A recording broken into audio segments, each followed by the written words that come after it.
Arrêtez de croire que vous êtes obligé de souffrir autant en attendant ce bébé. Si vous ne me connaissez pas, je suis Magali Chapelle et j'aide les femmes à apaiser leur mental, apaiser leurs émotions et leur corps pour les aider à mieux vivre ce parcours de la PMA.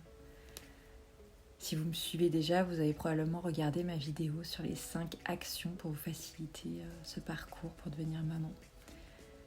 J'ai créé cette vidéo qui est effectivement un petit peu longue, mais elle est là pour vous apporter du soutien, pour vous apporter des réflexions, pour vous sentir mieux, des actions vraiment concrètes mais simples à mettre dans vos quotidiens. Je sais vraiment que cette vidéo vous aidera. Si vous ne l'avez pas encore regardée, je vous conseille d'aller la voir. Elle est soit disponible sur mon profil, soit je mettrai le lien sous cette vidéo. Parce que oui, je le connais bien ce parcours. Je suis restée 6 longues années.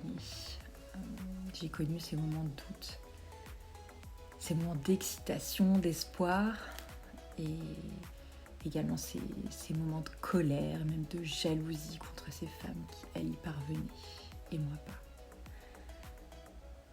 J'ai senti cet épuisement qui s'installe petit peu par petit peu et que je voulais surtout pas voir. Et qui m'éloignait vraiment de cette vie que je voulais tout simplement heureuse en fait, que je me souhaitais plus sereine. Aujourd'hui, ma vie a totalement changé. Je suis maman, j'ai quitté ce parcours difficile. Je me suis fait accompagner pour ça. Donc aujourd'hui, c'est mon tour, car c'est possible, mais on l'envisage tellement pas souvent de se faciliter ce parcours. Croire qu'on préfère souffrir en attendant ce bébé, c'est incroyable. Je sais à quel point on est seul dans ce parcours, même quand on est entouré de monde, on se sent souvent jugée, incomprise, que ce soit par nos proches, les médecins parfois même, on a l'impression d'être un numéro.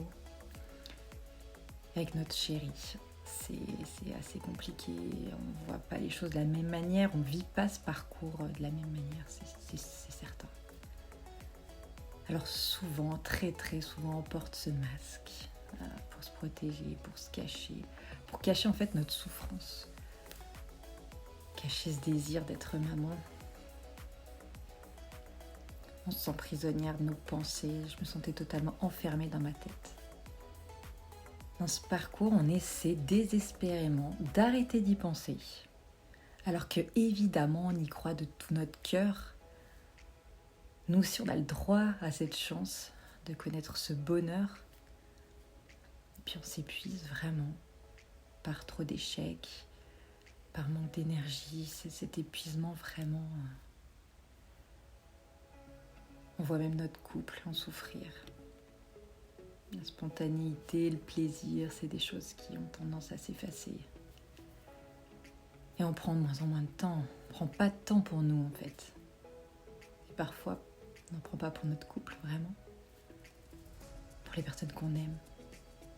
On court après le temps, les choses à faire, les rendez-vous, les examens, les médecins. Gérer le boulot en parallèle, le boulot, le nôtre, celui de monsieur, faire tout coïncider. On est des battantes prêtes à tout. On lâche rien, on est prête à beaucoup de sacrifices pour réussir à avoir ce bébé. Et même peut-être au-delà des limites, au-delà de nos limites. Moi, je croyais qu'il n'y avait pas d'autre façon de fonctionner, en fait. Je pensais que je pouvais juste subir. Qu'est-ce que je pouvais faire de plus pour avoir ce bébé ? J'en faisais déjà tellement. Mais je me trompais. L'épuisement qu'on ressent dans ce parcours, c'est pas une fatalité. La souffrance que l'on ressent peut être apaisée. Et j'en suis la preuve. Et les personnes que j'accompagne voient aussi cette différence dans leur vie. Et je me sens tellement à ma place d'être auprès d'elles. Car je vois tellement de résultats dans leur vie, de changements. Car c'est possible. Mais pour que ça soit possible, il faut arrêter de croire que c'est une obligation de souffrir encore et encore pour avoir le droit d'être maman. Il faut vraiment le vouloir, ce changement de bien-être, prendre soin de nous. C'est pas soit la PMA, soit le bien-être. On peut avoir les deux. Donc si vous pensez que vous aussi, vous avez le droit, que vous méritez d'apaiser cette souffrance que vous ressentez pour avoir ce bébé pendant cette période difficile, je serais ravie d'échanger avec vous, de répondre à vos questions, permettre de découvrir comment je peux vous aider, par quel outil. Et on peut également, ce qui est très important, convenir si c'est un accompagnement qui vous convient ou pas. Moi, ce rendez-vous, il est indispensable pour moi car en fait, j'ai choisi de ne pas accompagner tout le monde. J'accompagne les personnes avec qui ça match. Les personnes qui sont déterminées à opérer un réel changement dans leur vie. Si ça vibre pour vous, je vous invite à prendre rendez-vous avec moi. Donc, je mettrai le lien en bas de cette vidéo également. Vous pouvez m'envoyer un mail, aller voir mes vidéos, vous pouvez me poser des questions. Mais surtout, accrochez-vous vraiment et misez sur votre bien-être. Vous avez le droit. Ça en vaut tellement la peine d'avoir cette vie plus sereine, c'est possible. Accrochez-vous et puis peut-être à bientôt. Passez une très belle semaine.